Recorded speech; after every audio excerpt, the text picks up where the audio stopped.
She was the luminous beauty who seemed to drift effortlessly through time.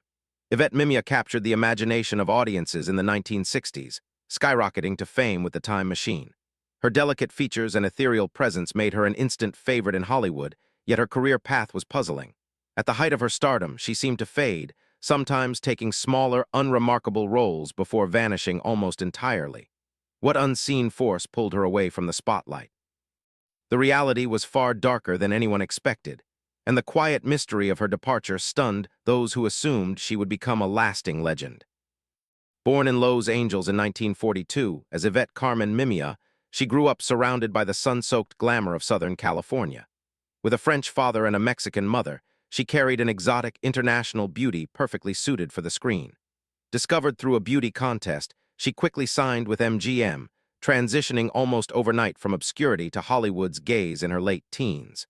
But the rapid rise left her unprepared for the harsh realities of the industry. Her first roles, especially the fragile Aloy in The Time Machine, typecast her as a delicate, ornamental female lead, a mold that conflicted with her sensitive and artistic nature. Her peak came quickly, but so did the challenges. While she shone in films like Where the Boys Are 1960 and The Light in the Piazza 1962, the characters rarely tested her talents.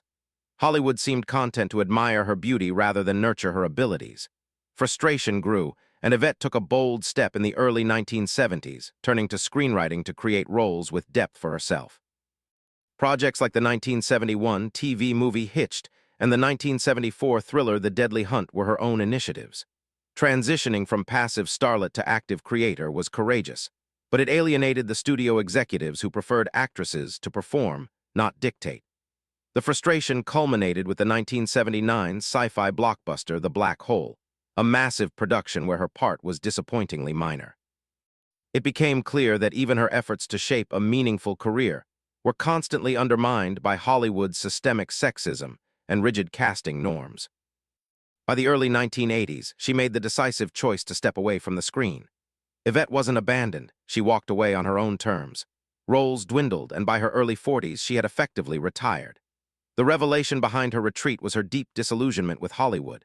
She had endured the industry's dark side, from the pressures of her early marriage to director Stanley Donen, which ended in 1974, to the relentless demand to maintain an unattainable image. She withdrew not out of defeat but to embrace her true passions, ceramics, ballet, and travel. Her departure wasn't scandalous. It was a deliberate choice to preserve her sanity and reclaim her life. She chose authenticity, beauty, and privacy over the punishing machinery of fame. It was the ultimate act of defiance against an industry that tried to own her.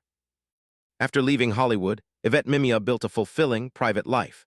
She thrived as an artist and a businesswoman, designing properties, and found stability in her second marriage to wealthy director Howard F. Ruby in 1975. Far from the cameras, she finally enjoyed control over her life and time. Her story serves as a powerful reminder. In Hollywood, the bravest, most dramatic act can sometimes be the decision to leave.